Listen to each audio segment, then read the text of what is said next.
Ola, eu son Brais Castro Señarís, de primeiro de ESO, e hoxe veñovos a falar sobre un libro que se chama Ameaza na Antártida.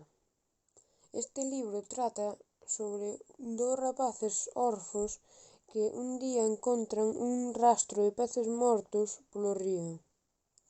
Os rapaces deciden ir a investigar e encontran que uns señores con unha insignia de K están reventando unhas minas de mineral radioactivo. E se queredes saber de que vai o libro, a continuación tedes que lelo. O meu persoaxe favorito é Scythe, porque é moi protector e aunque a veces se olvida de súa irmán. Este libro escribiuno Ramón Caride e escribiu moitas novelas máis, como Perigo Vexetal, O futuro roubado ou O frío azul. Adeus.